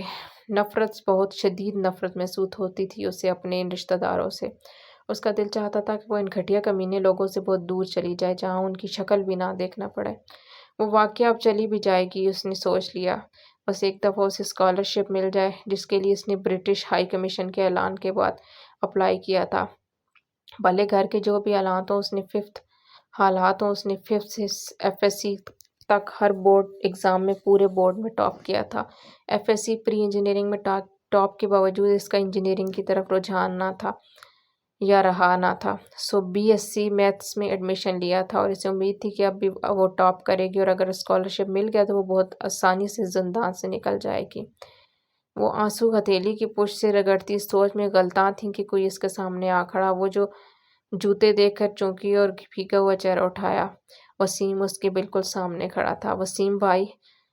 وہ کرنٹ کھا کر اٹھی اور قدم پیچھے ہٹے۔ وہ تائی مہتاب کا تیسرے نمبر کا بیٹا تھا، فات کا چھوٹا اور ناکارہ و آوارہ بھائی۔ اس وقت بھی اس کی آنکھیں سرخ آنکھوں سے گھور رہی تھیں، جانے کب اچانک آ کر وہ ادھر کھڑا ہوا تھا۔ کھلا گریباں، تنگ جینس، گردن سے لپٹی چین، بکھرے بال اور سرخ آنکھیں۔ وہ نشہ کرتا تھا، گھر میں سب کو علم تھا، یہاں تک کہ فضا چاچی اپنی بیٹیوں کو اس کے قریب بھی نہ جانے دیتی تھیں۔ خود حسن بھی احتیاط کرتا تھا۔ آرزو البتہ لاپرواہ اور نڈر تھی۔ ویسے بھی وسیم گھر میں بہت کم ہی نظر آتا تھا۔ محمل ہر ممکن احتیاط کرتی کہ اکیلے میں اس کا سامنا نہ ہو، اور اسے اس کی آنکھوں سے خوف آتا تھا، مگر آج جانے کیسے؟ کیا کر رہی ہو؟ کچھ نہیں، وہ آغا جان آواز دے رہے ہیں۔ وہ ایک دم پلٹ کر اندر بھاگ گئی۔ وسیم نے تمسخرانہ سر جھٹکا۔ چند لمحے ادھر کھڑا سوچتا رہا، پھر باہر گیٹ کی طرف چل دیا۔ وہ بہت بوجھل سی تھی۔ وہ بس سٹاپ پہ بینچ پہ بیٹھی متورم آنکھوں سے دور افق پہ جانے کیا تلاش کر رہی تھی، جہاں نیلی صبح کے پرندے اڑ رہے تھے۔ رات بھر کے رونے کے باعث اس کے سر میں درد کی ٹیسیں اٹھ رہی تھیں، اور اوپر سے وہ سیاہ فام لڑکی بھی نہیں آئی تھی۔ جانے آج وہ کدھر گئی تھی؟ ابھی تک کیوں نہیں آئی تھی؟ صرف اس لیے محمل آج 15 منٹ پہلے آ گئی تھی تاکہ وہ 10 کے بجائے 25 منٹ اس کے ساتھ مل جائیں، مگر یہ تو اسے معلوم بھی نہ تھا کہ وہ کب آتی تھی۔ اسے تو یہ بھی معلوم نہ تھا کہ وہ اس کا انتظار کیوں کر رہی تھی، حالانکہ کوئی بات ایسی نہ تھی جسے وہ اس کے ساتھ شیئر کرتی، کسی مسئلے کا حل دریافت کر سکتی، یا اس کے سامنے بیٹھ کے رو ہی سکتی۔ نہیں، اس کے پاس بتانے کا کچھ بھی نہیں تھا، پھر بھی اسے اس کا انتظار کرنا تھا۔ وہ بار بار کلائی پہ بندھی رسٹ واچ دیکھتی، لمحے سرکتے جا رہے تھے۔ 25 منٹ ختم ہونے کو تھے، مگر اس سیاہ فام لڑکی کا دور دور تک کوئی نشان نہ تھا۔ بس کا ہارن بجا تو وہ شکستہ قدموں سے اٹھ کر چل دی۔ سنگین بینچ خالی رہ گیا۔ صبح کے پرندے اپنے سفر کو نکل گئے، اور نیلا ہٹ بھرا افق سنہری کرنوں سے بھیگنے لگا۔ وہ بہت اداس سی بس میں سوار ہوئی تھی، سارا راستہ خاموش سی گردن موڑے بیٹھی تھی۔ اس کی لمبی سراہی مانند سنہری گردن اونچی پونی ٹیل کے باعث پیچھے سے بھی جھلکتی تھی، اور اسے یکسر ممتاز کرتی تھی۔ بس کے رکنے سے قبل اس نے بیگ میں پاکٹ مرر نکال کر دیکھا، اور پھر کچھ دیر سوچ کر سوجی آنکھوں کو چھپانے کو گہرا کاجل ڈال لیا۔ محمل، تم اتنا کاجل مت ڈالا کرو، مائنڈ مت کرو، مگر تمہاری آئیز بالکل گولڈن کلر کی ہیں، اور کاجل میں بالکل بلی کی طرح لگتی ہیں۔ کیٹ وومن، نادیہ دیکھ کر ہنس کر بولی، مگر مجھے بلیاں بالکل پسند نہیں ہیں، کھاؤ گی؟ اس کے ہاتھ میں چپس کا پیکٹ تھا۔ محمل نے ایک خاموش نگاہ اس پہ ڈالی اور نو تھینکس کہہ کر سر جھکائے اپنی کتاب پہ کچھ لکھنے لگی۔ سر جھکائے اس کی اونچی پونی ٹیل مزید اٹھ جاتی اور پورے بار گردن پہ گرتے دکھائی دیتے۔ مائی پلیئر! نادیہ نے شانے اچکا کر پیکٹ واپس لے لیا۔ وہ خاموشی سے سر جھکائے کچھ لکھتی رہی۔ وہ لائبریری میں نادیہ کو کل تائی اماں کے جواب والی بات بتانے آئی تھی، مگر اس کا طنز سن کر دل ایک دم ٹوٹ گیا۔ بس چٹکی بجاتے اس نے محمل کی خوبصورت بادامی سنہری آنکھوں کو بلی سے مشابہت قرار دے دیا تھا، شاید اس لیے کہ عام سی صورت کی نادیہ جب محمل کے ساتھ چل رہی ہوتی تھی تو بہت سے سر مڑ کر ستاشی نظروں سے محمل کو ہی دیکھتے تھے۔ دراز قد، اسمارٹ لمبی گردن اور اونچی براؤن پونی ٹیل والی لڑکی جس کی سنہری آنکھیں دھوپ میں بھی اور زیادہ چمکتی تھیں، پورے کالج میں پاپولر تھی۔ ایسے میں جب وہ کاجل ڈال کر مزید خوبصورت دکھتی تو نادیہ سے کبھی کبھار برداشت نہیں ہوتا تھا اور کچھ ایسا ضرور کہہ دیتی جو محمل کا دل توڑ دیتا۔ اب بھی وہ نادیہ اپنی بیسٹ فرینڈ کے پاس رونے آئی تھی، مگر نادیہ کے پاس اس کے دکھ سننے کی فرصت نہیں تھی۔ وہ مسلسل اپنے نوٹس میں مگن تھی اور جب ذرا دیر کو فارغ ہوتی تو اس کا دل کچھ ایسا توڑا کہ وہ کچھ نہ کہہ سکے۔ ہاں تم کچھ بتا رہی تھی، وہ چپس کا پیکٹ کتاب کی اوٹ میں کیے مسلسل چپس نکال کر کتر رہی تھی۔ شاید تائی اماں کی بات۔ نہیں کچھ نہیں۔ اچھا مجھے لگا تمہیں غلط لگا، میں چلتی ہوں، ذرا کچھ کام ہے۔ اگلے 2 روز جو ہی مزمل سے گزرے، پریشانی، مایوسی، ناامیدی اور دکھ اور ہر طرح کے منفی خیالات میں گھری ہوئی تھی۔ یوں لگتا تھا جیسے دنیا ختم ہو گئی تھی۔ پھر اچانک تیسرے دن وہ سیاہ فام لڑکی نظر آ گئی۔ اس نے دور سے اسے بینچ پہ بیٹھے دیکھا تو یکدم غصے کی ایک لہر اس کے اندر اٹھی۔ وہ تیز تیز چلتی اس کے قریب آئی۔ تم 2 دن سے کہاں تھی؟ سیاہ فام لڑکی نے سر اٹھایا۔ وہ بہت غصے سے اسے دیکھ رہی تھی۔ میرا کچھ کام تھا۔ تمہیں مزہ آتا ہے دوسروں کا انتظار کروا کے، تمہیں لگتا ہے کہ میں تمہاری مدد کے بغیر مر جاؤں گی۔ ہاں حالانکہ ایسا نہیں ہے، تم توجہ لینے کے لیے وہ باتیں کرتی ہو جس سے دوسرا تمہاری طرف کھینچا چلا آئے، مگر مجھے تمہاری بالکل ضرورت نہیں ہے اور نہ ہی مجھے تمہاری پرواہ ہے، اور اگر مجھے تمہاری کتاب کی ضرورت بھی نہیں، میں نہیں مری تمہاری مدد کے بغیر۔ دیکھ لو میں زندہ ہوں۔ وہ تیز تیز بولتے ہوئے ہانپنے لگی تھی۔ سیاہ فام لڑکی ذرا سا مسکرائی۔ تو تم میرا انتظار کر رہی تھیں؟ نہیں ہرگز نہیں۔ وہ 2 قدم پیچھے ہٹی۔ مجھے تمہاری کوئی ضرورت نہیں ہے۔ تم شاید بلند آواز میں اپنے دل کی آواز کو جھٹلا رہی ہو۔ اگر ایسا ہے تو یہ مت کرو۔ مجھے ڈکٹیٹ مت کرو، میں اپنا اچھا برا خوب سمجھتی ہوں۔ تم میرے ساتھ امید افزا باتیں کر کے مجھے اپنی کتاب بیچنا چاہتی ہو، میں خوب سمجھتی ہوں تمہارا مقصد، مگر یاد رکھنا میں تم سے یہ کتاب ہرگز نہیں لوں گی۔ نہ ہی میں تمہیں یہ بیچ رہی ہوں، لیکن ایک دن ایسا آئے گا جب تم خود مجھ سے یہ کتاب مانگنے آؤ گی اور تب میں تمہیں یہ فوراً تھما دوں گی۔ ابھی تم سفر کے آغاز میں، اور جب تھکو گی تو اس کتاب کے پیچھے آؤ گی۔ پھر تمہاری بات کا برا نہیں لگا، مجھے تمہارے تھکنے کا انتظار ہے۔ جاؤ تمہاری بس آ گئی ہے۔ اس وقت تو وہ غصے میں پلٹ گئی، مگر وہ سارا دن یہی سوچتی رہی کہ اس سیاہ لڑکی کو دیکھ کر ہو کیا گیا تھا، کیوں اس نے اس پہ اتنا غصہ کیا، وہ کیا لگتی تھی اس نے کیا بگاڑا تھا اس کا، اور اسے کیا غصہ تھا اس بات کا۔ یوں انجانے لوگوں کے ساتھ اس طرح کا سلوک تو محمل ابراہیم کبھی نہ کرتی تھی، اور پھر اب کیوں؟ ندامت اور شرمندگی کے احساس نے اسے پوری طرح جکڑ لیا۔ وہ کچن کے تمام کام بے توجہی سے نپٹاتی رہی، پڑھائی بھی ٹھیک سے نہ کی۔ پیپرز ہو رہے تھے، اب بھی اس کے پڑھنے کو بہت کچھ تھا، مگر سارا دن احساس جرم اسے اندر ہی اندر کچوکے لگاتا رہا، اور جب رات کو اچانک رضیہ پھپھو کی آمد کا شور اٹھا تو وہ بے دلی سے نیچے لاؤنج میں آئی۔ فائقہ آج کل سارا وقت میرے ساتھ کچن میں لگی رہتی ہے، میں تو منع کرتی ہوں، مگر مجال ہے جو یہ مجھے کسی چیز کو ہاتھ لگانے دے۔ آج بھی پڈنگ بنائی تھی، کہہ رہی تھی سارے ماموں شوق سے کھاتے ہیں، انہیں دے آؤں۔ میں نے خود کہا خود ہی دے آؤ، ماموں میں تو جان ہے میری بچی کی۔ اور سب ٹھیک ہے گھر میں؟ فواد کہاں پہ ہے؟ نظر نہیں آ رہا۔ مہتاب تائی کی امراء اندر داخل ہوئی۔ رضیہ پھپھو نے بات کے اختتام پہ ادھر ادھر رک کر بظاہر سرسری سے پوچھا۔ فواد تو نہ نظر آیا، مگر محمل پہ نگاہ پڑتی چہرے پہ ناگواری بکھری، شاید اس وجہ سے کہ ان کی آخری بات پہ وہ ذرا سا استہزائیہ مسکرائی تھی۔ لڑکی کوئی کام کاج بھی ہے تمہارا؟ جب دیکھو لوٹا کی لوٹا دل ادھر ادھر پھرتی رہتی ہو۔ میری بھابھی کا جگر ہے جو مفت خوروں کو گھر میں ٹکا رکھا ہے، ورنہ میں ہوتی تو انہیں اس کی مسکراہٹ تپا چکی تھی، جیسے چوری پکڑی گئی اور سب بگڑ کر کہتے ہوئے صوفے پہ بیٹھی۔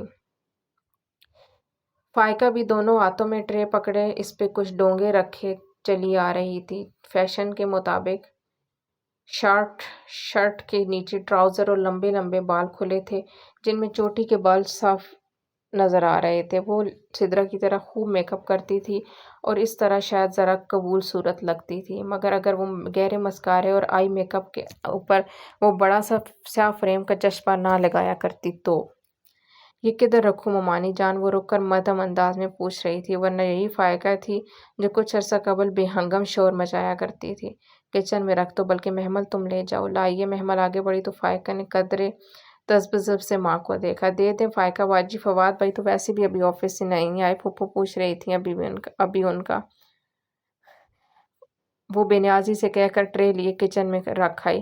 فواد ابھی تک نہیں آیا؟ پھپھو نے بے چینی سے گھڑی دیکھی، پھر فائقہ کو آنکھ کا اشارہ کیا۔ وہ فوراً مہتاب تائی کے بالکل مقابل صوفے پہ مؤدب سی بیٹھ گئی۔ ہاں کچھ کام تھا شاید۔ اب تو ٹھیک ہو؟ اب اور تم ٹھیک ہو؟ تائی ریموٹ اٹھا کر چینل بدل رہی تھیں، یوں ہی شانے بے نیازی سے۔ جن کے بیٹے فواد جیسے ہوں، ان پہ بیٹیوں کی مائیں یوں ہی مکھیوں کی طرح پن بناتی ہیں۔ وہ رضیہ پھپھو کے اعتبار خوب سمجھتی تھیں۔ یہ پڈنگ فائقہ باجی نے بنائی ہے پھپھو؟ وہ واپس آ کر ان کے سامنے صوفے پہ ٹانگ رکھ کر بیٹھ گئی۔ وہی جینز کرتا، گردن میں مفلر کی طرح لپٹا دوپٹہ اور اونچی پونی ٹیل اس کا حلیہ مخصوص تھا۔ ہاں تو اور نہیں تو کیا۔ اچھا آپ تو اس روز اپنی مائی سلیمہ سے پڈنگ بنوا رہی تھیں۔ وہ جب میں آپ کے گھر گئی تھی تو آپ کہہ رہی تھیں کہ نہ آپ کو نہ ہی فائقہ باجی کو پڈنگ بنانی آتی ہے۔ فائقہ باجی؟ اس نے چہرہ فائقہ کی طرف موڑا۔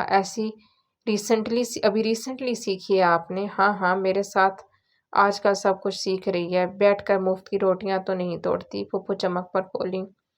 تائی مہتاب چینل بدل رہی تھیں، چہرے پہ واضح بیزاری تھی۔ اور آپ نے کس سے سیکھی؟ اپنی ماسی سے؟ زیادہ زبان نہیں چلنے لگی تمہاری محمل؟ یہ تو میری بھابھی کا حوصلہ ہے کہ تمہیں برداشت کرتی۔ ان کی جگہ میں ہوتی تو 2 دن میں تمہیں نکال باہر کرتی۔ ان کی جگہ آپ کیسے ہو سکتی تھی؟ تو پھپھو، دوسروں کے پیسے پہ عیش کرنا ایک آرٹ ہے اور ہر کسی کو یہ نہیں آتا نا۔ شٹ اپ محمل! تائی نے غصے سے ریموٹ رکھا۔ زیادہ بک بک کی تو ٹانگیں توڑ دوں گی۔ ارے ہم نہ رکھتے تو کدھر جاتی تم؟ ہاں انگلینڈ۔ وہ آرام سے ٹانگ پہ ٹانگ رکھے پاؤں چلا رہی تھی۔ کیا مطلب؟ وہ سب چونکہ میں نے اسکالرشپ کے لیے اپلائی کر دی اور بہت جلد میں تو اپنی مما کو لے کر انگلینڈ چلی جاؤں گی۔ سو آپ ابھی سے ملازم ڈھونڈنا شروع کر دیں۔ آپ بیٹھے، میں ذرا کچن دیکھ لوں۔ وہ ان کے سروں پہ بم پھوڑ کے جا چکی تھی، مگر اس وقت اس کا ان سب کو ستانے کو دل کر رہا تھا۔ کھانے پہ ہی تو اس کی پیشی ہو گئی۔ تم نے کون سا اسکالرشپ کے لیے اپلائی کیا؟ مہتاب بتا رہی تھی۔ کیا بات ہے؟ آغا جان نے جیسے ایک دم روز یاد آنے پہ کھانے سے ہاتھ روک کر پوچھا۔ اسکالرشپ؟ آرزو نے ابرو اٹھائی۔ ندیہ اور سامیہ کی باتیں کرتی ٹھٹک گئیں۔ فضا چچی نے حیرت سے گلاس رکھا اور فواد لقمہ منہ میں ڈالتے ہوئے بری طرح چونکا۔ باقی سب بھی ایک دم رک کر اسے دیکھنے لگے، وہ جو بہت اطمینان سے بازو چڑھا کر رائتے کا ڈونگا اٹھا رہی تھی۔ جی آغا جان، برٹش ہائی کمیشن کی طرف سے کچھ اسکالرشپ اناؤنس ہوئی تھی ماسٹرز کے لیے، میں نے بھی اپلائی کیا تھا۔ اور اب وہ بڑا سا چمچہ بھر کر رائتا چاولوں پر ڈال رہی تھی۔ امید ہے جلدی مل جائے گی، پھر میں انگلینڈ چلی جاؤں گی۔ سوچ رہی ہوں وہیں ساتھ ساتھ جاب بھی کر لوں، آخر خرچے بھی تو پورے کرنے ہوتے ہیں نا۔ چمچہ چاولوں میں ہاتھ ہلا کر رائتا مکس کر کے اس نے لاپرواہی سے اطلاع دی، اور اسے لگا تھا کہ ابھی گھر میں طوفان برپا ہو جائے گا، مگر ویری گڈ، ضرور اپلائی کرو۔ آغا جان پھر سے کھانے کی طرف متوجہ ہو گئے۔ اب کے حیران ہونے کی باری محمل کی تھی۔ اس نے لمحے بھر ٹھٹک کر انہیں دیکھا اور پھر سنبھل کر بولی، تھینک یو آغا جان۔ اس کے الفاظ پہ جہاں مسرت اطمینان سے کھانا کھانے لگی، وہیں ٹیبل پہ بہت سے لوگوں کی خاموش معنی خیز نگاہوں کے تبادلے ہوئے۔ وہ سر جھکائے چاول کھاتی رہی۔ امید تو نہ تھی کہ کوئی ڈرامہ نہ کھڑا ہوگا، مگر وجہ سمجھ آ گئی تھی۔ وہ باہر چلی جائے گی تو ان سے جائیداد میں سے حصہ کون مانگنے کھڑا ہوگا؟ اس کے لیے تو اچھا ہی تھا کہ وہ چلی جائے۔ ایسے تو نہیں چھوڑوں گی تم لوگوں کو، میں چلی بھی گئی تو ایک دن ضرور واپس آؤں گی، اپنا حصہ طلب کروں گی اور تم سب کو ہر اس عدالت میں گھسیٹوں گی جہاں جانے سے تم خوف کھاتے ہو۔ اس نے دل ہی دل میں تہیہ کیا اور پھر جب پانی کا جگ اٹھایا تو سر جھکایا تو یکدم چونکی۔ بے توجہی سے کھانا کھاتا فواد اسے دیکھ رہا تھا۔ اس سے سر اٹھاتا پا کر فوراً اپنی پلیٹ پہ جھک گیا، اور بعد میں پھپھو نے کتنا ہی میری فائقہ نے آج پڈنگ بنائی ہے کہہ کر اسے روکنا چاہا۔ وہ کرسی دھکیل کر اٹھ کھڑا ہوا۔ مجھے کام ہے، میں چلتا ہوں۔ میرا بیٹا تم کام کرو۔ مہتاب نے بھی فوراً اس کی تائید کی۔ ادھر پھپھو ہائیں ہائیں کرتی رہ گئیں اور لمبا ڈگ بھرتا نکل گیا۔ محمل کا دل یکدم اداس ہو گیا تھا، پتہ نہیں کیوں۔ سو آج کے جو یہ ایپیسوڈ ہے اس کو ہم یہیں پہ اسٹاپ کرتے ہیں، کیونکہ آئی گیس کافی لمبی ویڈیو ہو گئی ہے۔ انشاءاللہ نیکسٹ ویڈیو میں ہم یہیں سے اس ناول کو کنٹینیو کریں گے۔ تب تک کے لیے اپنا ڈھیر سارا خیال رکھیے گا اور دعاؤں میں یاد رکھیے، اور اگر ویڈیو اچھی لگے تو پلیز ویڈیو کو لائک کر دیں، چینل کو سبسکرائب کر دیں، تاکہ آپ اس ناول کا جو اگلا حصہ ہے وہ بھی اس سے بھی لطف اندوز ہو سکیں۔ دعاؤں میں یاد رکھیے۔ اللہ حافظ۔